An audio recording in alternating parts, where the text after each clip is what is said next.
Good afternoon, everyone, and welcome to Conservation Ontario and the Association of Municipalities of Ontario Lunch and Learn on the Conservation Authorities Act Phase 1 regulations. If you're just joining us, we will be starting in a minute. We're just providing a few extra minutes to ensure everyone is able to connect. While you're waiting, please take our poll. Just scroll down to see all of the questions, and when you are done, you can hit submit, and we will share the answers shortly.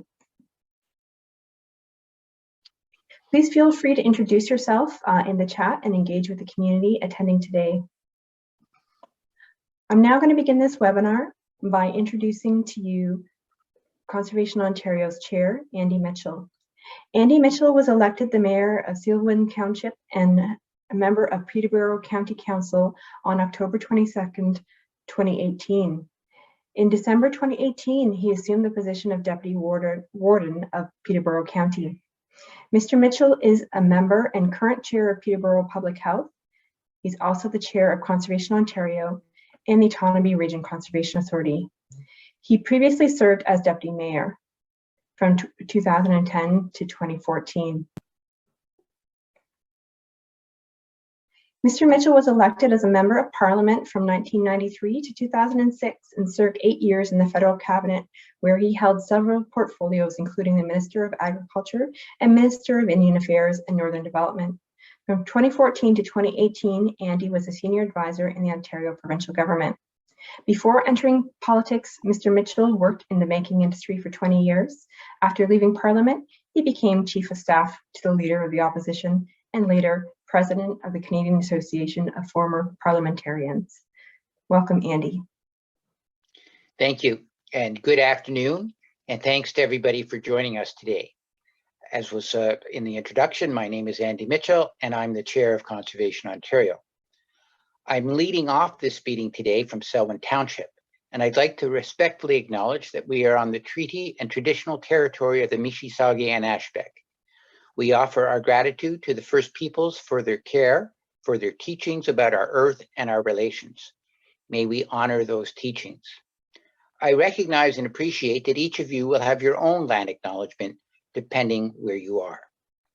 Thank you for joining us today for today's Lunch and Learn, which is being co-hosted by Conservation Ontario and the Association of Municipalities of Ontario. We're here today to outline at a very high level the Phase 1 regulations that were released by the Ministry of Environment, Conservation and Parks on October the 1st. As you may know, at the beginning of the year, the ministry created a Conservation Authorities Working Group who has been meeting every 2 weeks to provide feedback and input on the proposed regulations. Both CO and AMO were part of that working group, as well as members from the municipal development and agricultural sectors. I'm very pleased to report that a number of changes that were recommended by CO, as well as others, were accepted by the ministry. While staff will be providing more details on these changes, I will highlight two that were very important to us. They include an extension to the timelines for completion of the MOU agreements to 2024, and the inclusion of passive recreation as a mandatory program and service. These changes to the regulations were welcomed. Again, staff will be going over these changes, but at this time, I would like to extend my thanks to the Ministry of Environment, Conservation and Parks for listening to the input of the working group, to CO and to AMO and their staff, who have worked very hard as part of this working group, and to all of you who I know also provided input through this process. We look forward to your continued input into Phase 2 regulations. I know we will have a good discussion today, and thank you for participating. Thank you.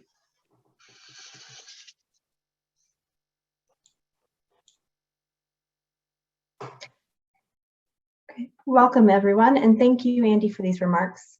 My name is Leslie Rich, and I'm the Policy and Planning Liaison for Conservation Ontario. It's my pleasure today to welcome municipal staff and leadership and Conservation Authority staff and leadership to this Lunch and Learn. Today's webinar will include a short presentation from staff at AMO and Conservation Ontario. Following the presentation, we will invite the speakers to respond to questions posed by the participants through the question and answer box. A few housekeeping notes before we get started. First of all of our attendees are muted and you will not be able to speak or come on video. You will find a Q&A icon at the bottom of your screen. At any time during the webinar, I encourage you to type your questions in the box and press enter to have it posted. You can upvote a question you like by pressing the thumbs up. We will be reviewing the questions and we'll have time to pose some of them to our speakers during the discussion. Please feel free to interact with one another through the chat box throughout the webinar. This webinar is being recorded so that others who are not able to attend will be able to listen in when they can.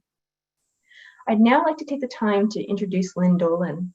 Lynn was first elected mayor for the town of Innisfil in 2018 and has represented the town since 1994. First as a councillor for 20 years and as deputy mayor from 2014 to 2018. In addition to her duties at the town, Lynn has recently been elected by her peers at Simcoe County to serve as deputy warden.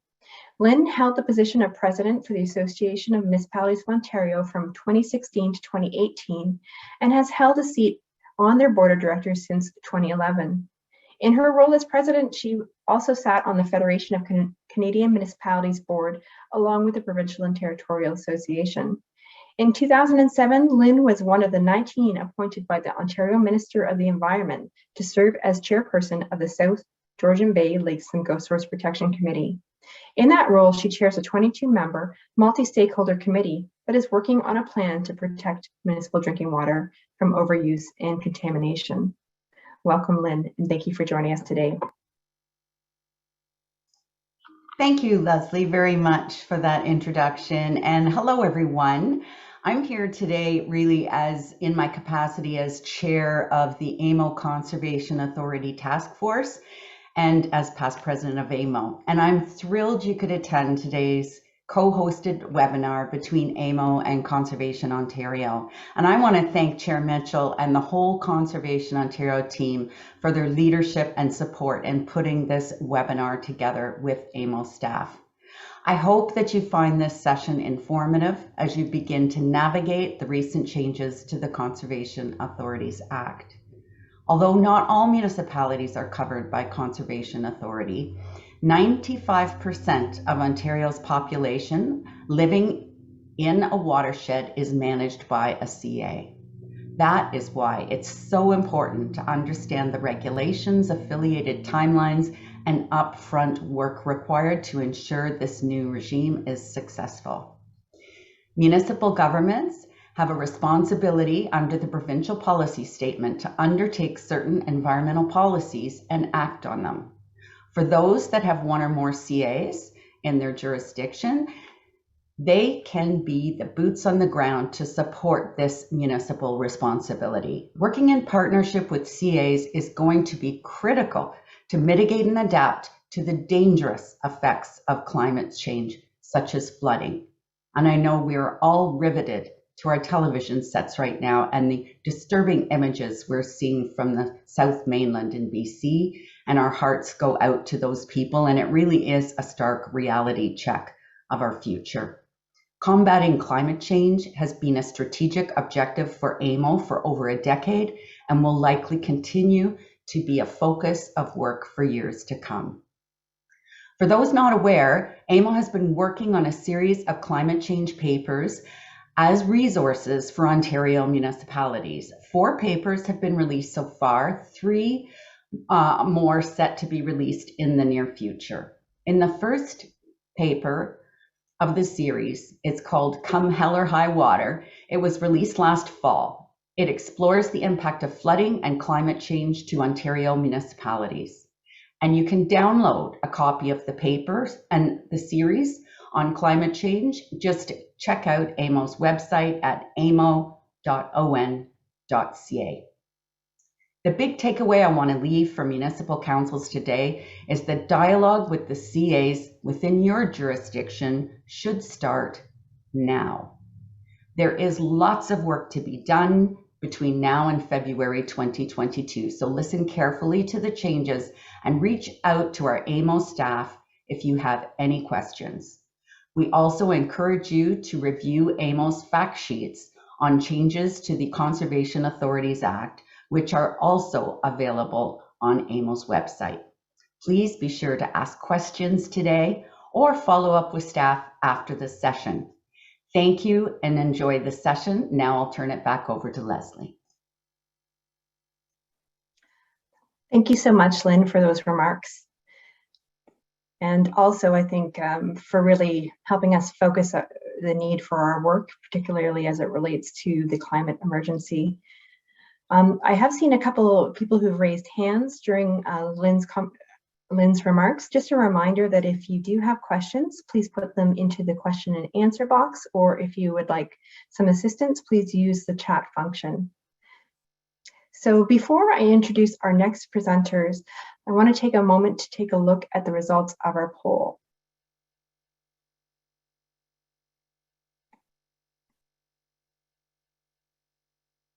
Okay, so it looks like we have a very good mix of geographic locations that people are signing in from, although we do have a large contingent of people who are coming from southwestern Ontario.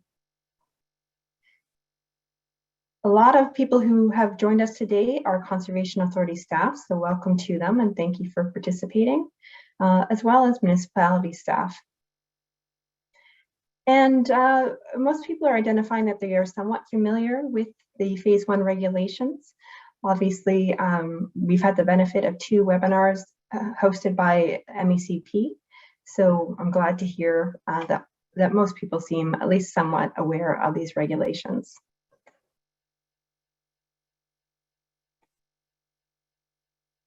So I'd like to start off by introducing Amber Crawford. Amber is a senior advisor with the Association of Municipalities of Ontario, providing expertise to Ontario's 444 municipal governments for over 5 years.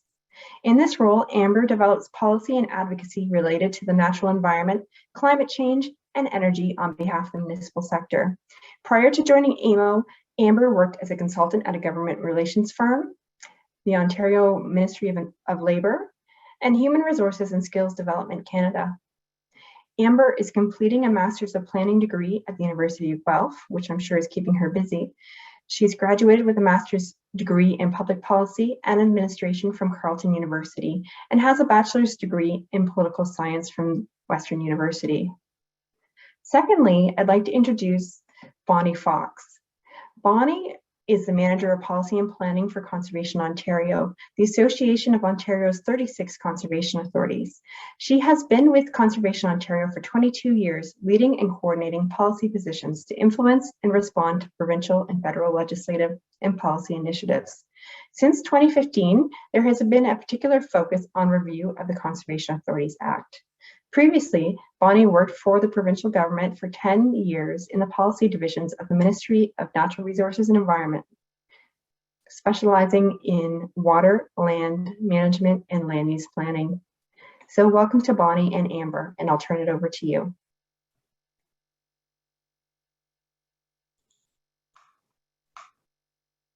Thanks, Leslie. With that, I'm just going to share my screen.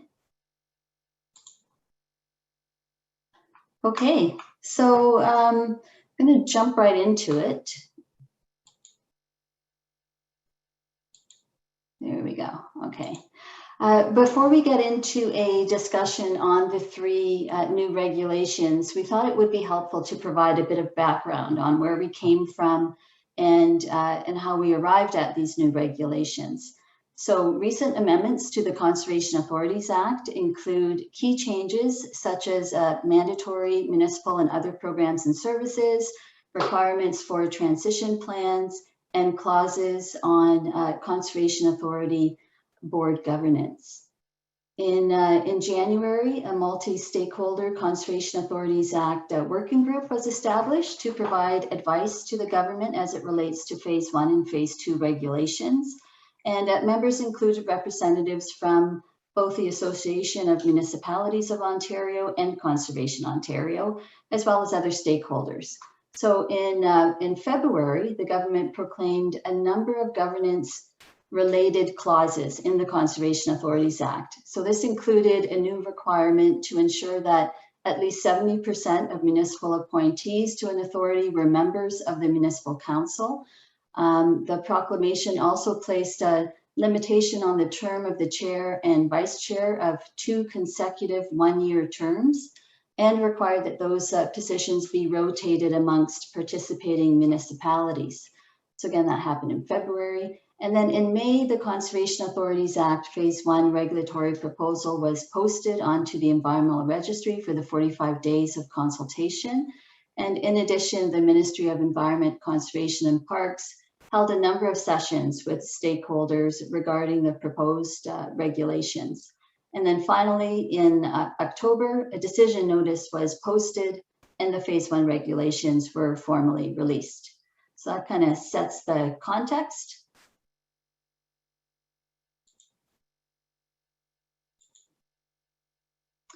The amendments to the Conservation Authorities Act were made as part of the Protect, Support, and Recover from COVID-19 Act, and they further refined the 3 categories of programs and services which can be offered by a conservation authority in its watershed. Before we go into the details of the 3 recently released regulations, it's important to understand these 3 programs and services under the new legislative framework. And there are specific requirements for funding eligibility are there on the slide. So there are 3 main types of programs and services as outlined in the Act, which you will hear us refer to as Category 1, 2, and 3 throughout this presentation. So the Category 1 are the mandatory programs and services, which a conservation authority can offer, and we'll be getting into more detail in subsequent slides on that category. And then Category 2 are the municipal programs and services, and these are those that a conservation authority can agree to provide on behalf of a municipality, either through a memorandum of understanding or some other type of agreement. And then the third category are the other programs and services. And these are those that an authority may determine are advisable to further the purposes of the Act. And so this is typically done at the direction of the Conservation Authority's members, or what we commonly refer to as the Conservation Authority's Board of Directors. These programs and services may be funded using municipal funds, provided a cost apportioning agreement is entered into between the Conservation Authority and its participating municipality.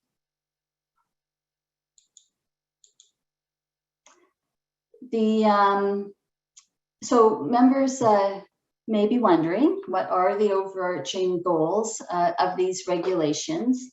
The Phase 1 regulations will provide a framework for discussions and consultations with municipalities on conservation authority programs and services. So while conservation authorities and their municipal partners have been working on transitioning on many matters to date, for example, those new clauses on Conservation Authority Board governance, the transition to the new funding model for Conservation Authority programs and services represents a shift in how conservation authorities work with their municipal partners to offer these programs. Additionally, in the words of the province, the new regulations are intended to provide municipalities with quote, to greater control over what conservation authority programs and services they will fund. Ultimately, the goals of the Phase 1 regulations provide direction to conservation authorities on how to effectively transition over to the new legislative framework of the Conservation Authorities Act. And at this point, I think Amber will. Yeah, thank you. I would add a couple things from the municipal perspective. So the first is that this framework of discussions from our point of view is very welcomed. It's something that we've asked for and have been working really hard, as Bonnie said, in terms of the working group. We think that this framework is going to create a more level set of expectations for this process and its outcomes across the province. And the second thing I'd add is that we need to understand that there's no greater control over the Category 1 programs, which are mandatory, as Bonnie mentioned. Because they're mandatory, they're highly regulated and standardized. And in addition to a more consultative process, the biggest gain we feel will be more transparency and accountability, as levels of service will be more evident. So thank you, Bonnie, and we can move to the next one. Thanks, Amber. So on October 7th, 2021, a decision notice was posted to the Environmental Registry outlining that 3 new regulations have been finalized under the Act, and they are here on the slide: the Mandatory Programs and Services Regulation, the Transition Plan and Agreements Regulation, and the Rules of Conduct in Conservation Areas Regulation. Of interest, you notice that following the public consultation, the ministry chose not to proceed with a regulation which would have required conservation authorities to establish a community advisory board. So through the Environmental Registry of Ontario decision notice, the province stated that, quote, many conservation authorities across Ontario already have a diverse range of advisory boards, and conservation authorities can continue to include additional members, including from Indigenous communities where there is interest. Further, where there is not an existing advisory board, conservation authorities will continue to have the ability to establish one where they consider it appropriate and useful. So again, just flagging that in the proposal, there was a suggestion that they would work on a community advisory board regulation, but they decided not to do that. So over the next few slides, we'll do a walkthrough of the 3 new regulations. And I'll just add in quickly that there are fact sheets that AMO has put together in conjunction with the CA task force that Lynn is on. But the other thing is that they're all up on our website. There's a link that will be posted in the chat box, and there's 5 of them that similarly take you through each of these regulations. Thanks. Thanks, Amber. Under the Mandatory Programs and Services Regulation, the Category 1 programs and services, which we previously spoke about, are laid out in more detail. So these programs and services are mandatory for all conservation authorities to provide, and as such, they are all eligible for municipal levy. So these mandatory programs and services are listed on the slide there, but to summarize, they include natural hazards, conservation lands, responsibilities as a source protection authority under the Clean Water Act, responsibilities under the Lake Simcoe Protection Act, responsibilities under an act prescribed by the regulations. For this particular one, it's only related to North Bay Mattawa Conservation Authority and work they do under the Building Code Act. And then in terms of other programs and services that are prescribed, there's the core watershed-based resource management strategy, as well as the provincial water quality and quantity monitoring program. And I think this regulation doesn't come into effect until January 1st of 2022, if I'm not mistaken, Bonnie. But I think from the municipal standpoint, I just wanted to note that the vast majority of what's listed on the slide are tasks, and the CAs on the call will know this as well. Most of them already do them, with the exception that a few or a couple will need to add some of these programs. But we do not expect, from a municipal standpoint, that any new costs will be required here. And as we'll talk to the phase 2 about the municipal levy in the questions probably later. Okay, so the purpose of the transition period is to provide conservation authorities and municipalities with the time to address changes to the budgeting and levy process based on the delivery of the Category 1, 2, and 3 programs and services, and to reach agreements. So in an effort to increase conservation authority transparency and accountability, each conservation authority will be required to develop a transition plan on or before December 31st, 2021. And the transition plan includes a timeline or work plan to meet the requirements for the first and second phases of the transition period. So these plans, which could look like a table or chart, are to be shared with the Ministry of Environment, Conservation and Parks, either to be shared with participating municipalities and posted onto the Conservation Authority websites. These plans will propose how the Conservation Authority plans to work with municipalities to meet the requirement of the Act and the regulations throughout the transition period. There's 2 distinct phases to the transition period, which will be covered in subsequent slides. And I think on this, from the municipal perspective, I would say the stress is that this can be completed earlier. I know in the 2 ministry webinars that had been held on the 10th and the 17th, this issue of timing came up. And I just want to assuage folks that the table does not need to be complicated or a Gantt chart. It's not a huge plan that's required by then. It is a conservation authority job, or of each of them if you have more than one in your jurisdiction. So we need to be engaged, but not necessarily write the plan. But as I say, as soon as possible, contacting your CAs will put both of the CAs and the municipalities in the most successful way. Okay, so there's 2 distinct phases to the transition period. The first phase deals with the preparation of a program and services inventory. The inventory should list all the programs and services that the authority is providing as of February 28th, 22, and those that it intends to provide after that date. The inventory should include information about the sources of funding for the program or service, and should categorize it based on whether it's a category 1 mandatory program and service, a category 2 municipal program and service, or category 3 other programs and services. The only thing I'd add here is that the confusion between phase 1 regulations and phase 2 regulations, this is different. So it is phases of the transition period itself, and that this inventory is really the jump off point for consultations, and that municipal governments do really need to get involved in this as well. Before February 28th, 2022, we really need to think about what the provincial policy statement requires of municipalities and consider how conservation authorities can help meet these requirements.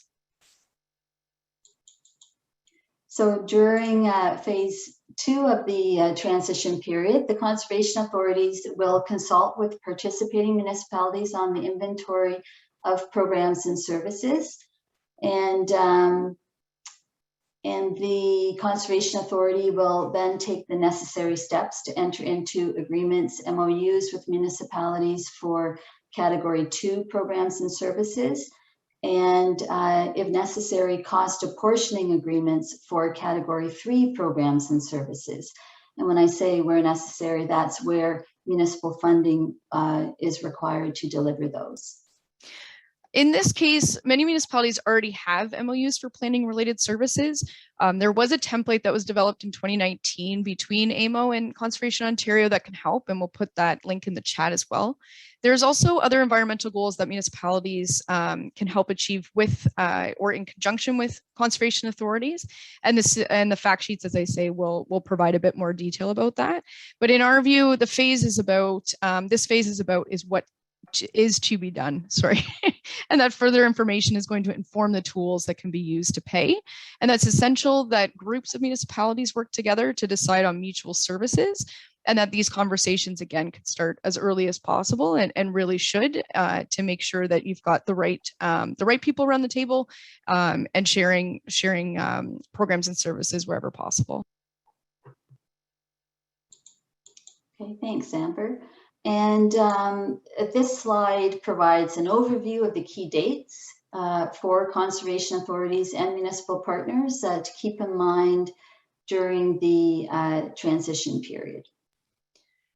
On this, I think that the documentation of process or progress rather through this is really important, especially since there's a deadline for Conservation Authority extensions.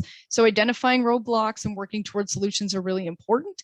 And it's not required, but I think that municipal governments could very likely ask for copies from those CAs for those quarterly reports in order to make sure that progress is going, and where it's not, to document it effectively well in advance of that deadline for extensions of October 23.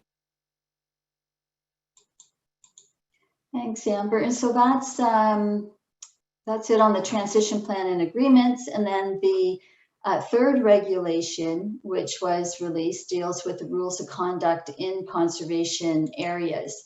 So what's been put forward is a minister's regulation, which basically consolidated the individual conservation authorities Section 29 regulations that each authority had for their conservation areas into a single minister's regulation.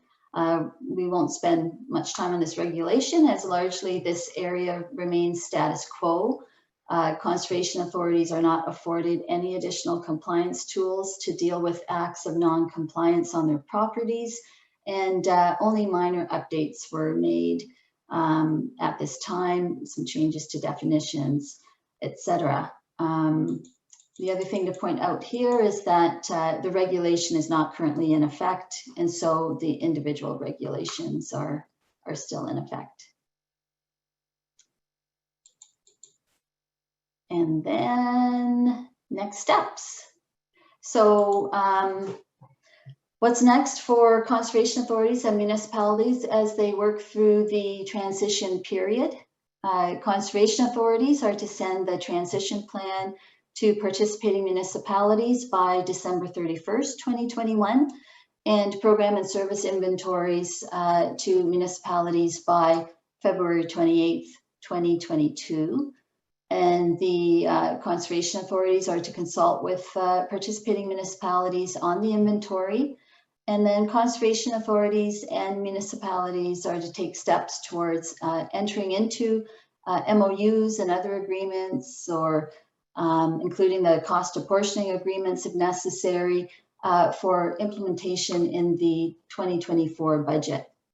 Additionally, the MECP held webinars on the Phase 1 regulations with conservation authorities and municipalities on November 10th and 17th. And those PowerPoint slides provide more detail, and those will be shared through Conservation Ontario and the Association of Municipalities of Ontario's respective networks. Lastly, both AMO and Conservation Ontario will continue to engage with the province on the Phase 2 regulations, which, as Ministry of Environment, Conservation and Parks indicated on their webinar, they're proposed to include consultation by the end of this year on levy and fees. That's great. And thanks, Bonnie. I just add, really appreciate the opportunity to have this sort of co-hosted webinar, and really pleased to see that these Phase 1 regulations are moving on. And would happy now to answer any of your questions from folks that are on here. And thanks, Leslie. Well, thank you, Amber, and thank you, Bonnie. It's really nice to have just this high-level overview, as well as it's nice to see AMO and Conservation Ontario coming together to educate our members. So we are going to move into the question and answer period of the day. And I think, as co-host of this webinar, I'm going to take advantage of that position and start off with one of my own questions, but I will remind participants, if you do have a question for our presenters, please enter it into the Q&A box, which is accessible in the bottom panel bar. If there's a question that somebody has already posted that you really like, hit the thumbs up button to help us identify the questions you'd most like posed during the discussion period. So as I said, I'm going to take advantage of my position here, and I'm going to start off with a question of my own. So your question or your presentation has highlighted that there are 2 important deadlines coming up in the next 3 months. What is your best advice in terms of how to meet the deadlines for the inventory and transition plans? Start talking. As a talker myself, I think that the consultation with participating municipalities is really important as soon as possible. I've spoken to some municipalities that obviously have more than one CA, and I think that is that coordination is going to be really important. It will be time consuming, but I do think that December 31st is coming up quick enough that the plan really ought to include all of those initial conversations, recognizing that it is not going to necessarily be a grandiose project. It really is just sort of a layout of how you're going to get there. I've heard a couple couple comments from folks that they're worried about the level of detail that's needed for the inventory in February. I think there is plenty of resources, both from AMO's perspective, from Conservation Ontario's, and as Bonnie alluded to, the two consultations that the ministry put together. They do have an address that you can ask your specific questions about that. But again, I think it's all about consultation and getting in early, particularly as councils are sort of gearing up for another busy year. But Bonnie, do you have things to add on your side?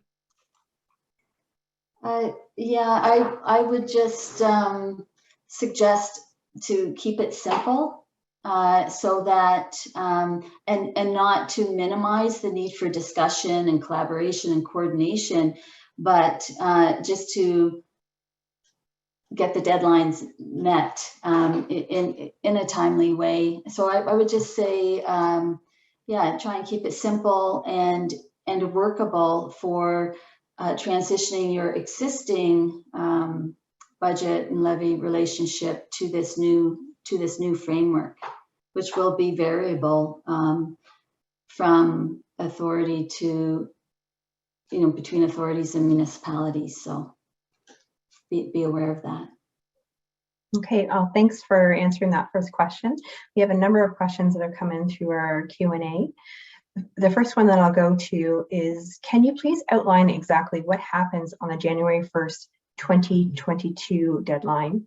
At this point, can levy no longer be applied to non-mandatory programs, or do the CA and municipality have until January 1st, 2024 to create the transition to fully grant funding to those programs and or enter into an MOU?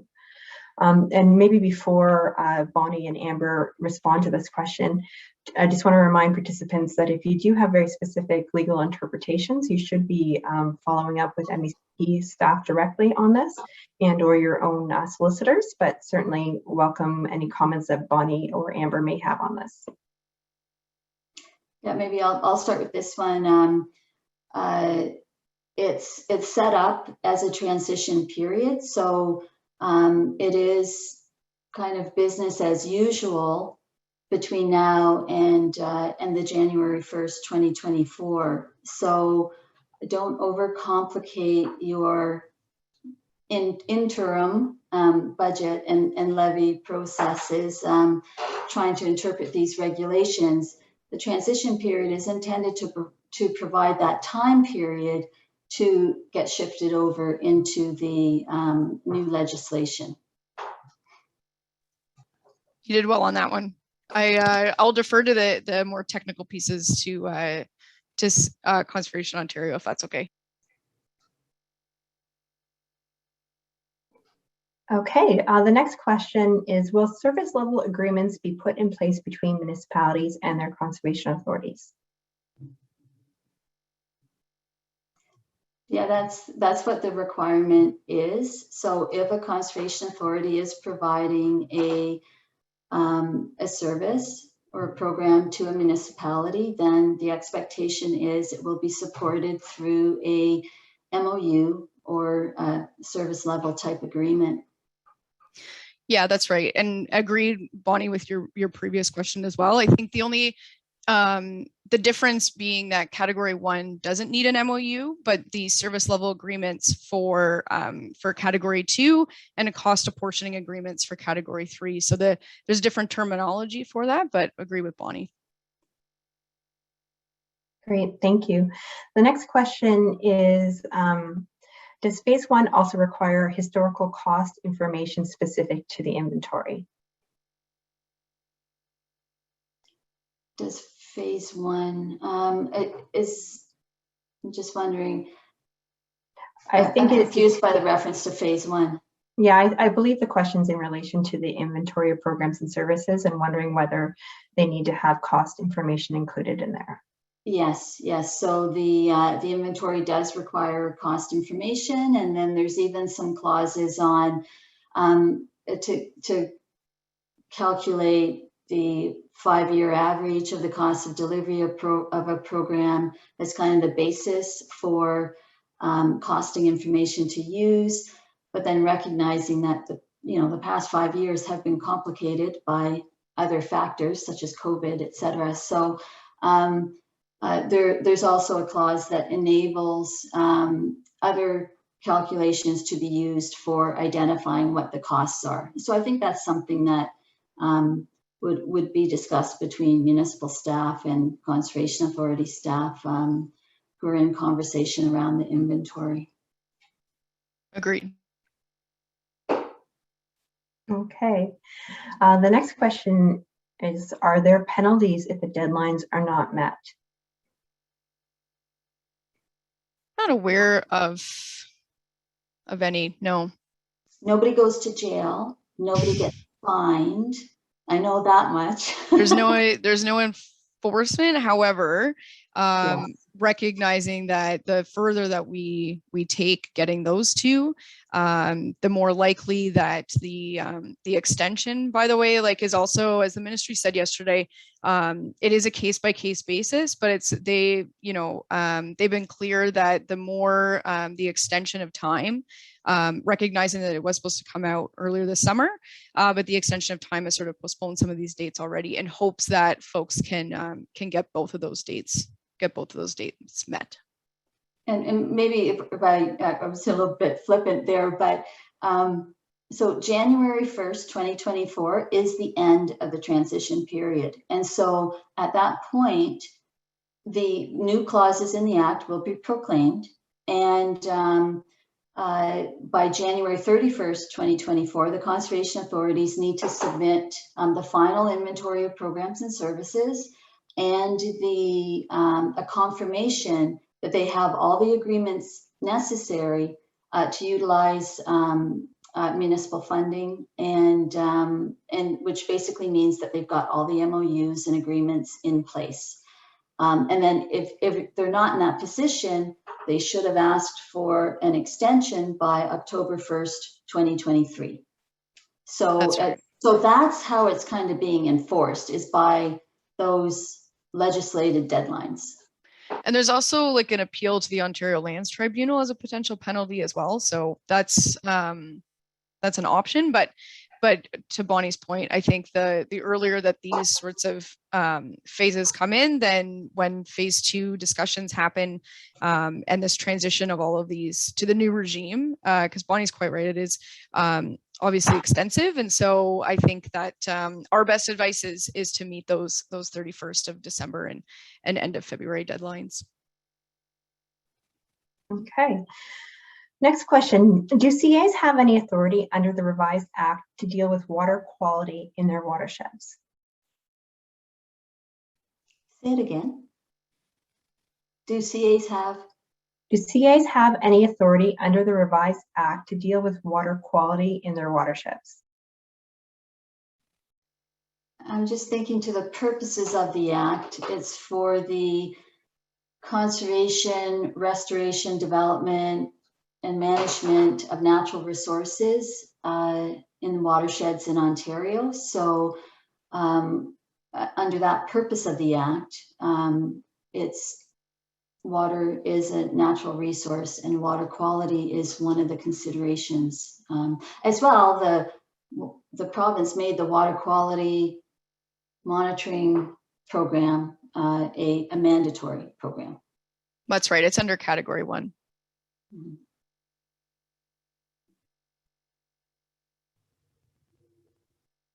Sorry, Leslie.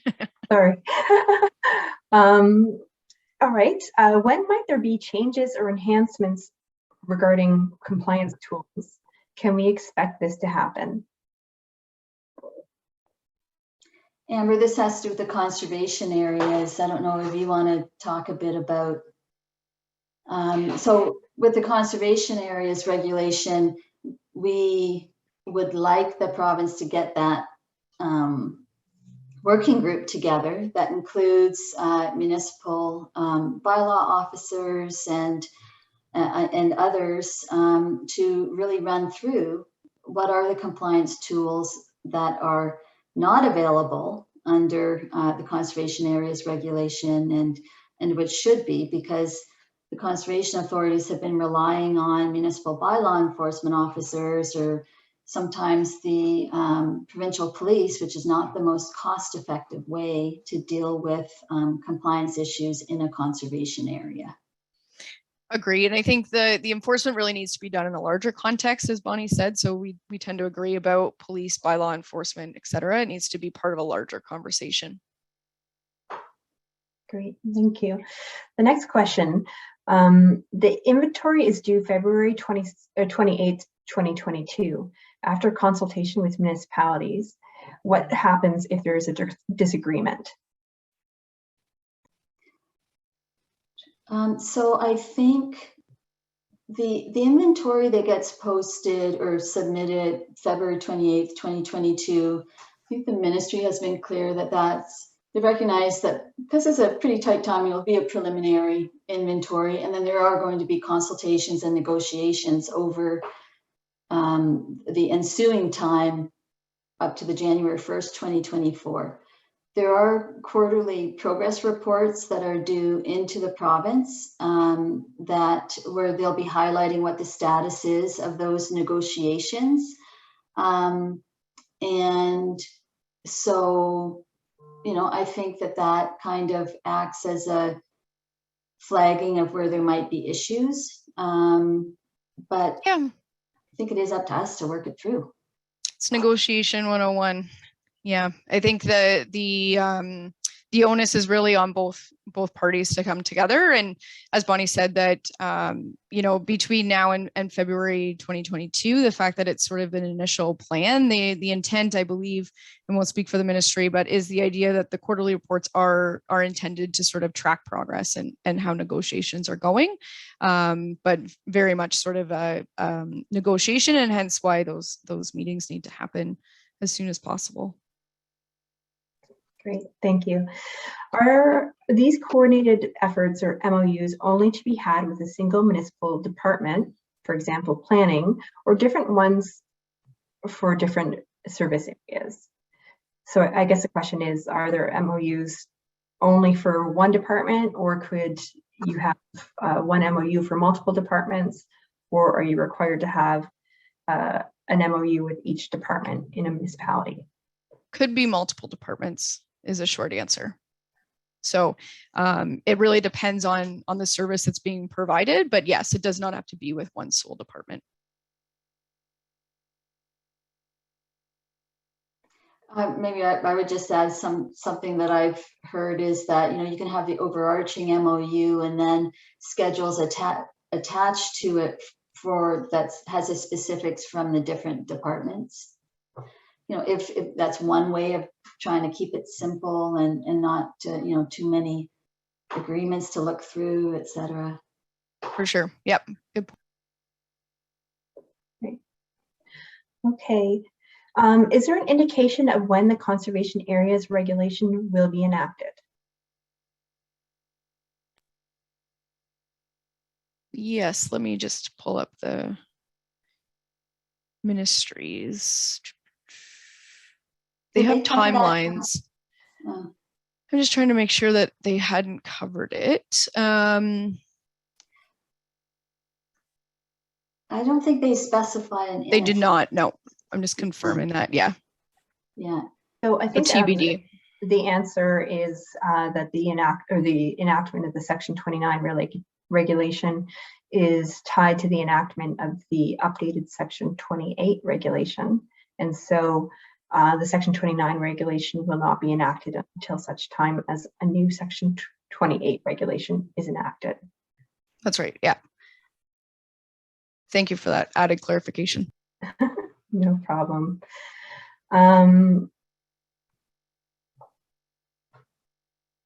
So regarding water quality, the person wants to know, when we're talking about water quality, does that include surface water, drinking water, and water in water courses? Drinking. That's a really good point. Water quality is pivotal to the Source Protection Authority responsibilities. So yes, I would say yes, all of the above. Okay. What level of control, if any, does the upper tier have in negotiations between the CA and local municipality in a two-tier system? So I'd start with sort of saying, because there's different categories of municipalities. The upper tier obviously does not have CAs, but you really do need to negotiate between municipalities as well. And so I really do urge the upper tiers to speak to the lower tiers and have those conversations as well, as I know that some of or a lot of the upper tiers provide some services to lower tiers, but it is the lower tiers that have those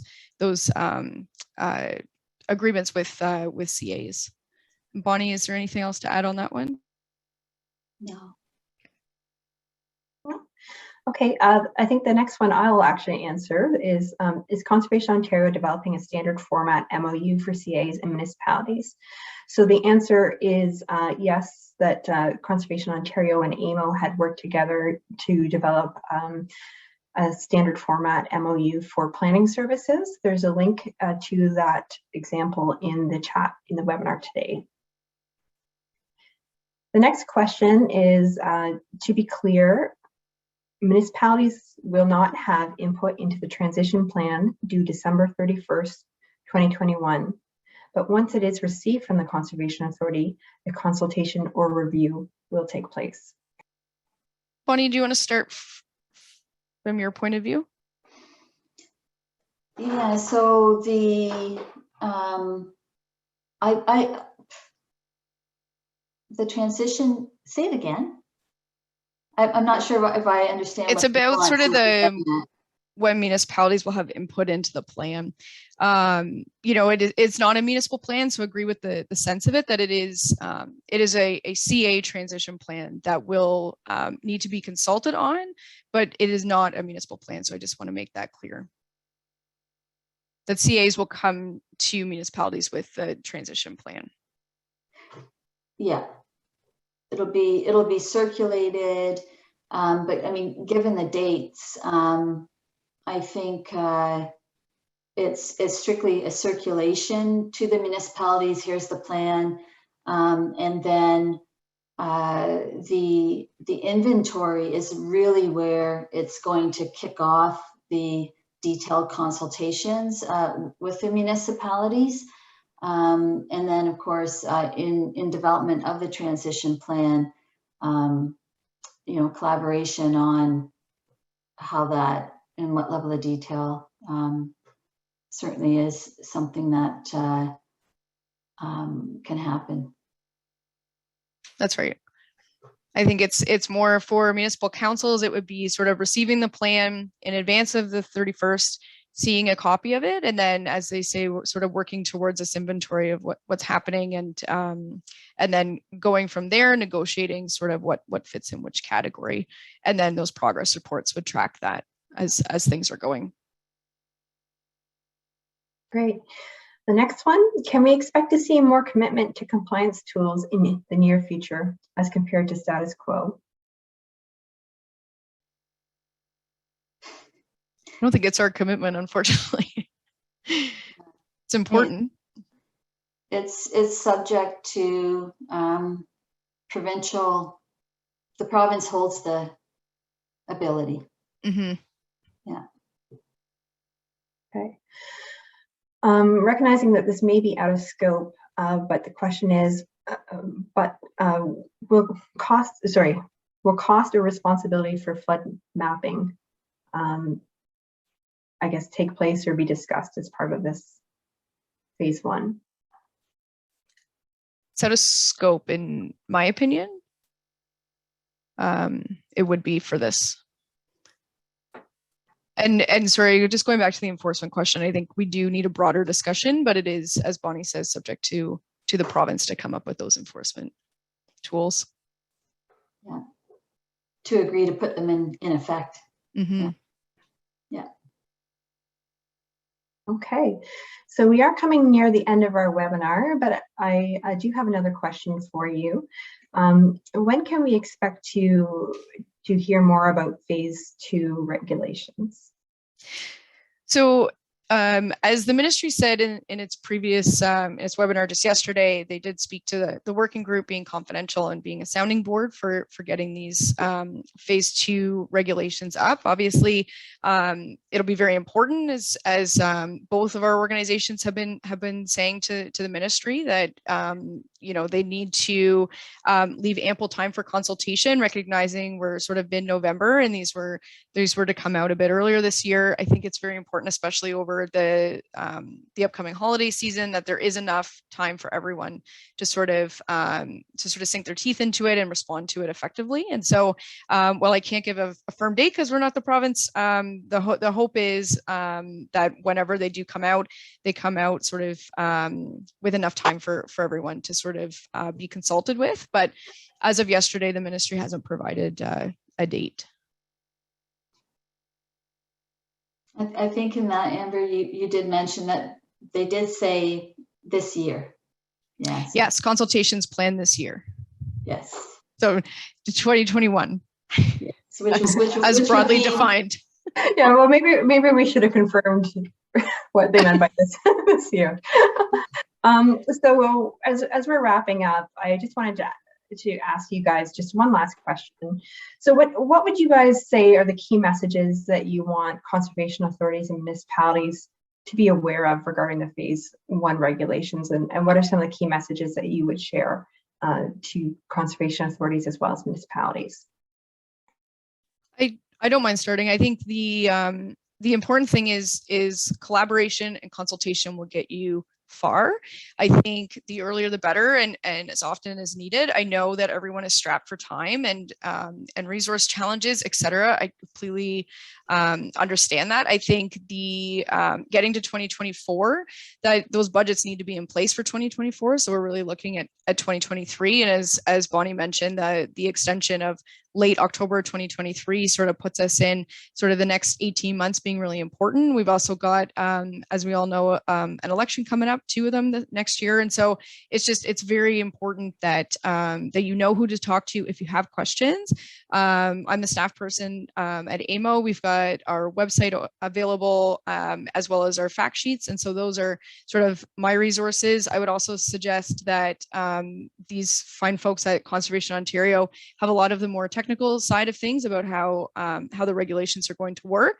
And then who aren't on the call, but the ministry is really, they've done a great job at doing really in-depth sort of looks at in-depth looks at different regulations. And so I would just suggest that those folks and those presentations that they gave are great resources for you. And we're all here to help make sure that those deadlines are met. And over to you, Bonnie. Yeah, I think maybe the only thing I would add is I agree with everything Amber has said. And I would just add that let's be compassionate with each other. There is a December 31st deadline for the transition plan. And, there's an approval process, not necessarily an approval process, but there may be, the board needs to look at it, the Conservation Authority board.